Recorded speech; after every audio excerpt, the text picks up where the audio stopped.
Started with Steve Jewin. Your line is live. Michael, thank you. It's always a pleasure to talk to you. And I want to know right off the bat, because there is such a weird dynamic between you and Benson Henderson.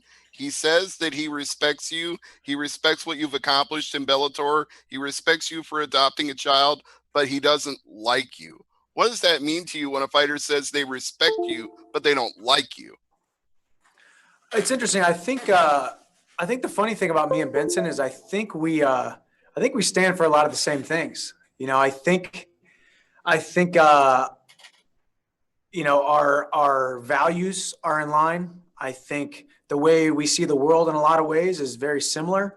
I respect him a ton as well. I love that when we did an interview a couple of weeks ago or whatever, he had his kids crawling all over him. And it's just, he's a family man. He's a fighter. He's been able to take his wrestling background, turn it into world championships and hopefully legacy type of money to be able to take care of his family and provide for his family for the next however many decades.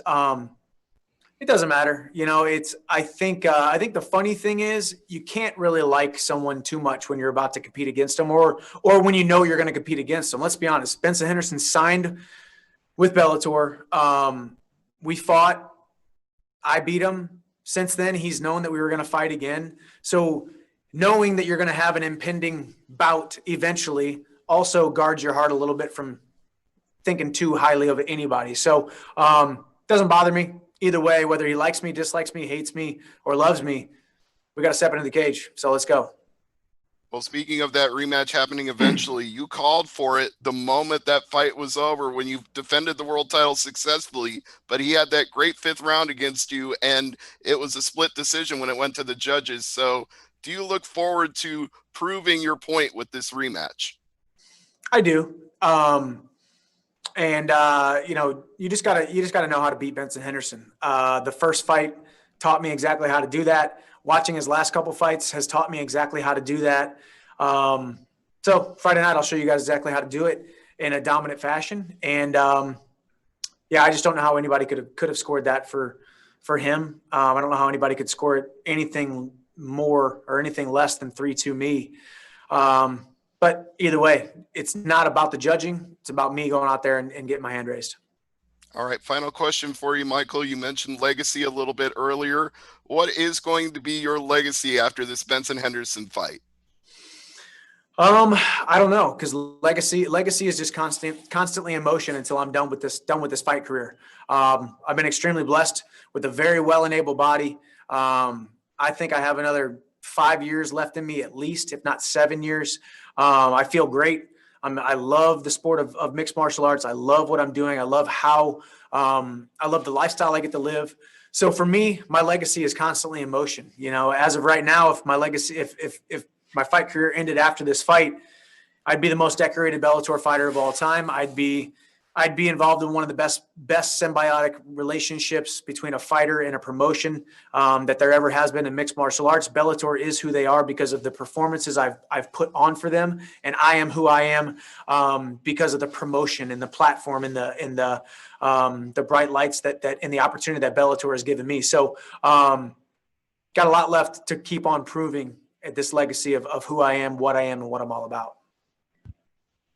Our next question will go to Steven Morocco. Oh, can you hear me now? Yep. Hello? Okay, great. So, Mike, is it just about hitting a certain number for you to stay with Bellator after this fight? It's an interesting question. You know, I mean, obviously a numbers are very important. We fight for money. We are prize fighters. So we'll see. There's a couple of different factors that you got to look at. Obviously I've made it no secret. I'm extremely happy with my career thus far and extremely happy with my decision every single time to stay with Bellator, re-sign with Bellator. So we'll see if that happens again. Have you negotiated at all prior to making the decision I'm going to go into free agency? A little bit. We spoke months ago and we started talking roundabout ballpark figures. And then the pandemic happened and all that, you know, things got busy, and either way we weren't chasing Bellator down to try to get a deal done necessarily. If it was going to get done, it was going to get done, and they wanted to keep me, they would have to make me an offer. And here we are. Got to fight Friday night. And when do you think you'll make that decision? Is it just depend on what happens on Friday night, or have you said like, I'll get back to you at X time, or X will happen before we talk? Well, I think the X is this fight happening before we talk. I think I'm going to go. I think what's going to happen is I'm going to go out there and put a dominant performance together. I'm going to get my hand raised Friday night. I think I'm going to be hanging out here at the casino and maybe grabbing a pizza or something. And because I haven't let the diet hang out at all for the last 12 weeks, I'm going to be sitting around with my favorite people in the world, my teammates and my closest of kin. And I think I'm going to be getting, maybe a phone call from Bellator to start talking. And maybe we'll have some talks before I leave Uncasville, Connecticut. Maybe we won't. So we'll see what happens. How's your son doing? He's doing awesome. Awesome, but he misses dad. These last 12 weeks as a fighter have been absolutely phenomenal. But as a fighter, as a father and a husband, it's been tough. Being away from my son. He's old enough now to know that daddy has to go to work, and that he's old enough to know that daddy needs to be there. Daddy should be there. So to be away from him and be away from my wife, my two favorite people in the world, it was extremely hard. But all the sacrifices are going to come to a culmination, and all be worth it when I get my hand raised on Friday night. Your teammate Kamaru says he has a favorite ritual of getting Thai food with his daughter. Do you have a favorite post-fight ritual with your son and your wife? Oh, yeah. I mean, we go to True Food. We eat at this restaurant called True Food all the time. I mean, we love going out to eat. We love taking him to different places, getting him socialized, showing him all the city we live in, taking him on vacations. Definitely a vacation is in the works. I don't care if there's travel bans or not. We're gonna figure something out. The Chandlers are going on vacation after this. My wife deserves it. My wife deserves to be sitting on a beach somewhere, or she deserves to be surrounded by some palm trees somewhere, for all the hard work she puts in, plus all the support and service that she shows me every single day. So a Chandler vacation needs to happen ASAP. And I definitely love Thai food, and we eat Thai food often as well. All right. Well, best of luck on Friday. Thanks. Appreciate it. All right, we have time for one more question. We'll go to Ben Kiley. Your line is live. Hi, Michael. So obviously this is the last fight of your contract. Just if promotions and contracts weren't a barrier, who would your dream opponent be? Like, would it be Khabib? Would it be the trilogy with Eddie Alvarez? Would it be the rematch with Pitbull? Well, what would who would be top of your list if there was no barriers? It's hard. I mean, yeah, when you think about barriers or you think about just different things, you fight Khabib because he's the number one guy in the world. You fight Eddie because you cap off the trilogy. But really you fight Conor because it's the biggest fight with the most eyeballs, So there's those different kind of 1A and 1B. I would also love that Pitbull rematch. I think obviously that fight ended very quickly. I zigged when I should have zagged. He caught me, and I believe I'm a better fighter on any given night, and I beat him 9 times out of 10. He just caught me that one time. So I'd say those would be my four fights that I'd really like to get. And you've had some tough loss in your career. You went on a tough skid, but you always come back from it. You always bounce back. How do you where do you get that mental fortitude to come back from a tough loss or coming back from a tough losing streak? And how do you overcome the fear of failure? I think that was the thing, fear of failure is the most poisonous drug you can ever take in your entire life. Being afraid to fail. And then once you have a failure, trying to run as far away from that failure as possible. And I think that's what I did. I hid myself. I was up for Fight of the Year. They wanted me to come to the World MMA Awards and present an award and accept my award for Fight of the Year. And I didn't go. And I was getting calls from all these different media, all the different media, all the big name medias. And I said, no. And I just hid myself.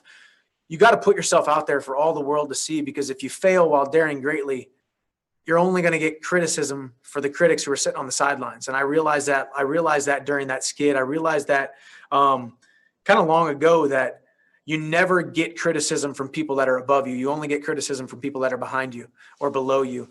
And a lot of times you are your own worst critic, and your inner dialogue, your inner talk is the most detrimental things that you can hear in your entire life. So for me, it's also just realizing how truly blessed I am to have 2 capable hands, 2 capable arms, 2 capable legs, to be able to go out there and perform in front of millions of people and do something not a lot of people get to do, that's inspiring, that's uplifting, that is a metaphor for life. Fighting in a cage for a living is a metaphor for life, and I'm painting a masterpiece every single time I step into that cage. So it's a wonderful, beautiful blessing of a life that I get to live, and to give anything less than my best, or to ever quit, to ever see failure as an option, or ever see quitting as an option, would be to squander those gifts that I've been given. So I just kept going, and here I am. And one last one for me. Will your son be watching, and does he understand that you're kind of that you use fighting as a metaphor for life, and the lessons that you want to teach him through fighting? He won't be watching. He'll be sleeping. But even if he was awake, or even if it was before his bedtime, we wouldn't have him watch. I don't think he doesn't really watch it much. But I wrote a letter to him the other day, talking to him about how someday he will understand the sacrifices that his dad had to make to provide for him, to provide for his mom, my wife. And he'll understand that men have to go to work. He'll understand that men have to put their work boots on, no matter what form or what fashion.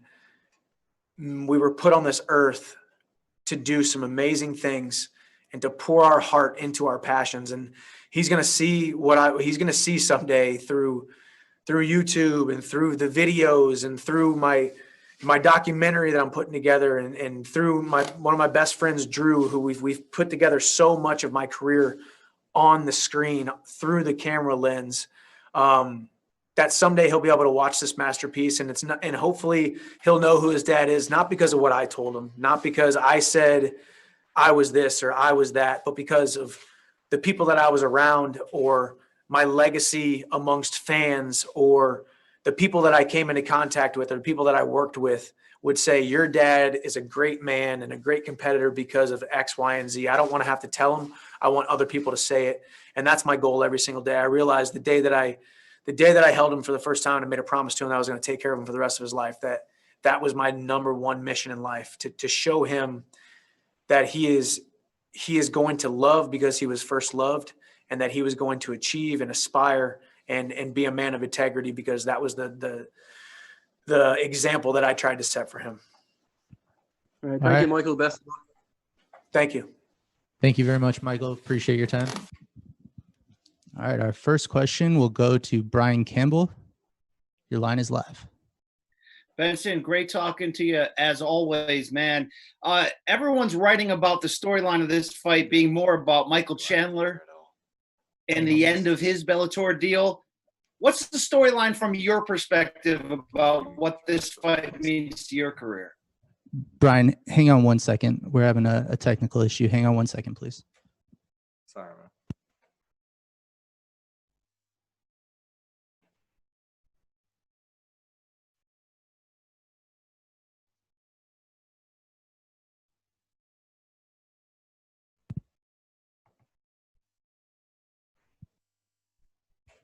All right, Brian, can you try that again? Sure. How about now? Can you hear me, Benson? Go ahead. All right, Benson. We good? Hang on 1 second. I can hear him, but I don't. All right, give it a shot, Brian. All right, Benson. You good? All right. Good. It seems the storyline ahead of this fight from everyone is more about the end of Chandler's Bellator deal. From your perspective in your career, what's at stake? What's on the line? What's the storyline for Benson Henderson in this one? Same as every fight. You know, at a certain point in your career, the very first fight of your career it starts off with a bang.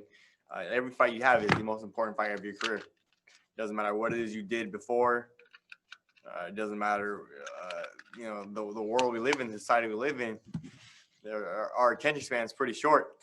And I remember, Shogun Hua did 15 years ago, how bad he was. What about his last fight?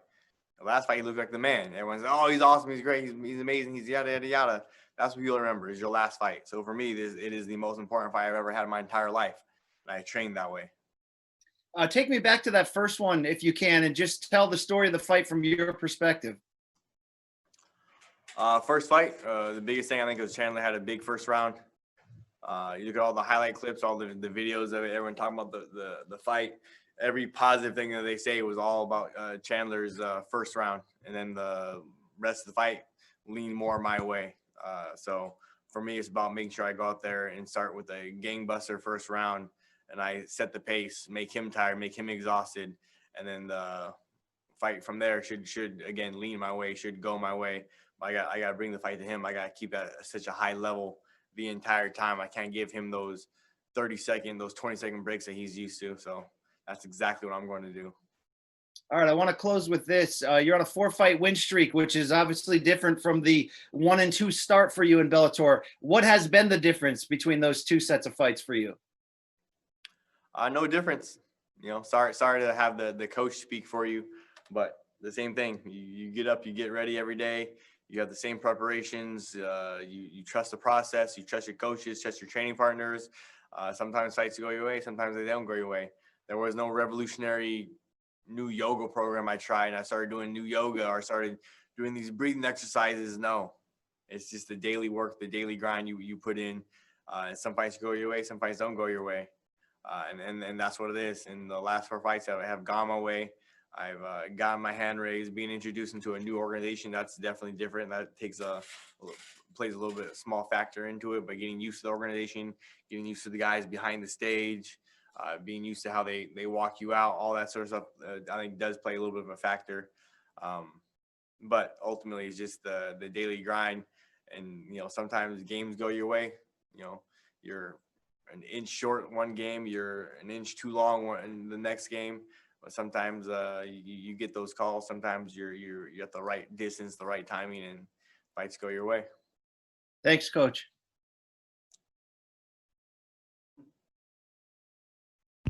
All right, next question will go to Steve Jewin. Your line is live.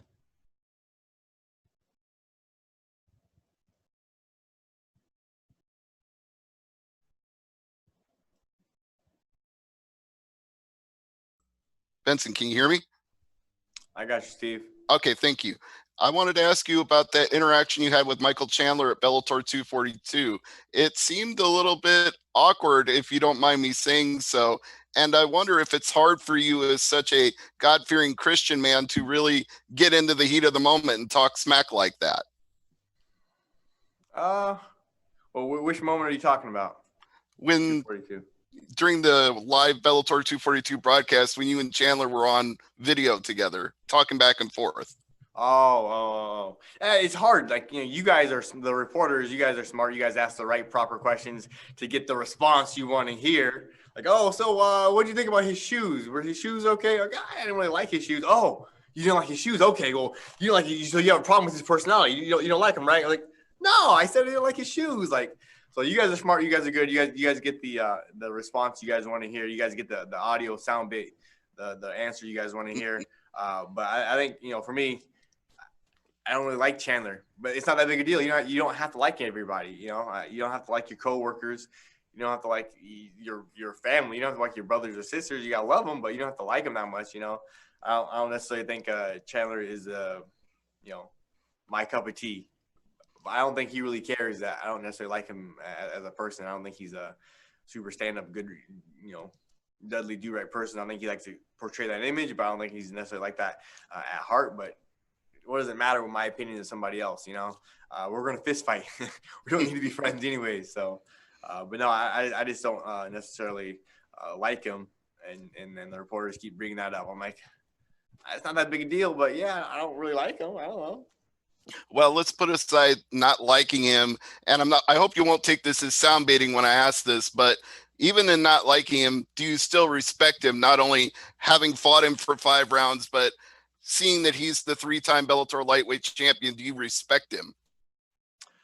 That's a tough question.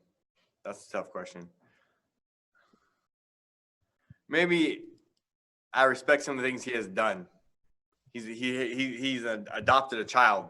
Mad respect for that. For him and his wife for adopting a child. Mad respect, a ton of respect for that. I'm hoping my wife and I will later on at some point in time where we would also be lucky enough to maybe adopt a few kids and change their lives and give them some love. So mad respect for Chandler for that. But some of the other things I don't necessarily have a ton of respect for him for, but I don't think he really cares whether I respect him or not. But a ton of respect for Chandler on the fact that he has adopted a child. So that's amazing. All right, final question before I let you go. Chandler has insisted that the first fight was decisive. He clearly won at least 4 out of 5 rounds.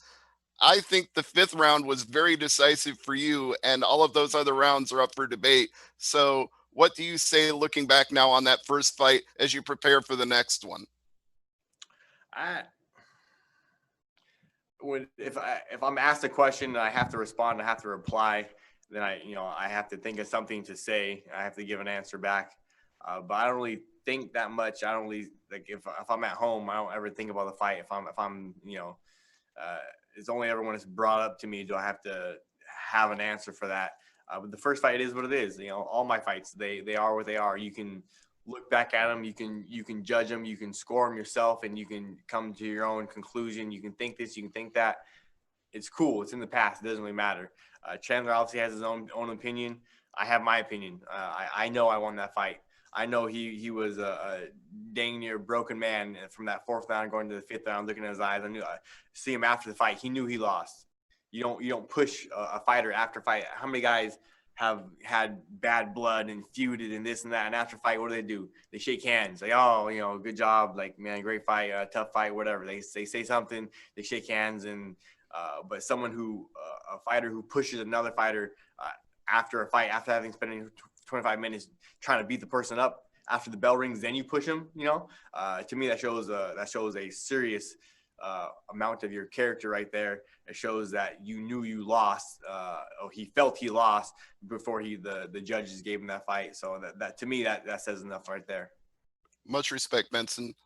Best of the luck to you on Friday, and thank you for the time as always. Yeah, thank you, man. I appreciate it. All right. Our next question comes from Gareth A. Davies. Your line is live.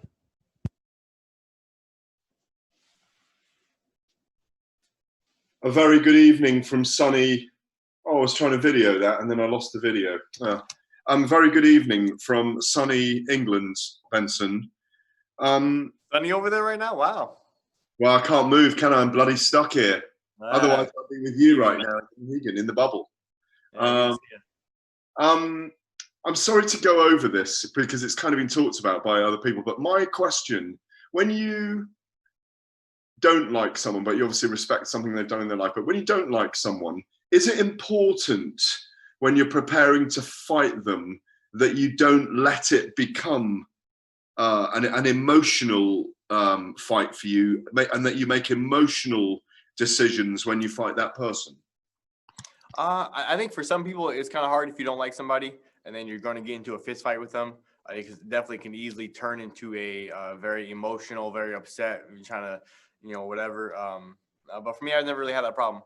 I'm pretty cool, calm, collected. If I like somebody, if I don't like somebody, I'm gonna go beat them up. So no, I don't really have that problem. I've never really had to deal with that situation. Most people I fight, whether I got my hand raised or they hadn't got my hand raised at Korshkov, threw the worst whooping in my life and anything ever. Like he whooped my butt. I got mad respect for the guy. I love that guy. He's awesome. So a ton of respect for Korshkov. I like Korshkov. We message each other back and forth on Instagram and whatnot. He's a good dude. So like that guy gave me a whooping. If I can like him, I don't have a problem with liking people in that way.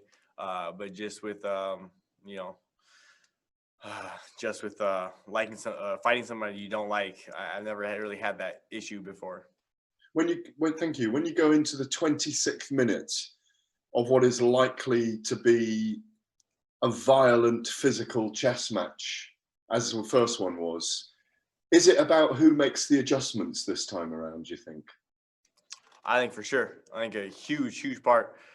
People see the punching, the kicking, the blood, the gore, but they don't realize there is a chess match to that, and it's all about those little small adjustments. Your timing, a half second too slow, a half second faster. getting the punch aimed down a little bit lower because he's a little bit shorter. So a lot of punches went a little bit too high, but now you're punching down lower for the past 3-4 months, getting ready for that. All those little small, tiny adjustments, they pay a huge factor into the fight, into who gets a hand raised next. And I made sure I did all my work, crossed my T's, dotted my I's, and make sure that I did just that in preparation for this fight. Thank you. Final one from me. You've been working with Crouch, yeah? Yep. Yeah. Is he there with you? Not right now. No, they did not allow any corners into the media area room. So no. I mean, but he's in Mohegan with you, yeah? But he's in Mohegan. Yeah, he flew okay. out. Cool. Knowing him, he doesn't leave a stone unturned. Have you guys done anything about there being no audience psychologically? No, I just while talking about it, I have myself, did a visualization. I made sure I was at the very first UFC event cornering a good buddy, John McDessie. I cornered him for the very first UFC event where there was no crowd. And, you have to say the right things to the fighter. Like, oh, it's not a big deal. Go out there and go do your thing. No crowd. It's okay. No big deal. But then, my buddy Rob Emerson and I, my striking coach, we were walking out cornering John, and we looked at each other like, wow, this is kind of crazy. Like, there's no crowd here. Like, this is definitely different. Yeah. But then we looked at John like, oh, it's okay. No big deal. Like, go get him. Go do your thing. Like, you have to say the right thing to the athlete.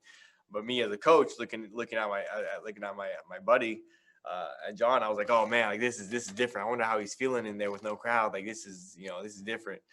So I made sure that I went out and I had one competition. I did a jiu-jitsu competition for a Fight to Win Pro where they had no crowd. So I actually got to experience it one time, walking out, having no crowd, silent, and then competing just to make sure there was nothing in the back of my head about going out there competing with no crowd. Is not going to be my first time. Great to see you, Benson. You look great. You sound great. Best of luck Friday night, mate.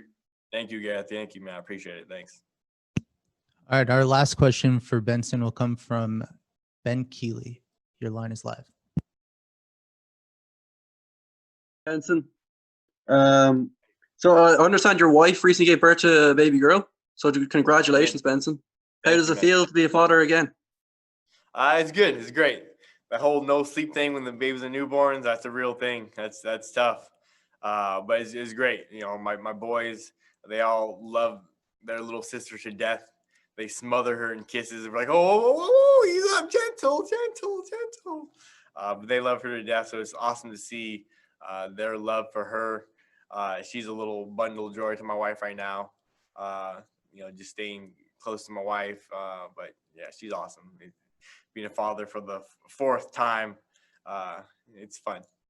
It's an Any adventure. more children planned? No. The day my wife found out, the day we found out we were pregnant for the 4th time, it was unexpected. It was unplanned.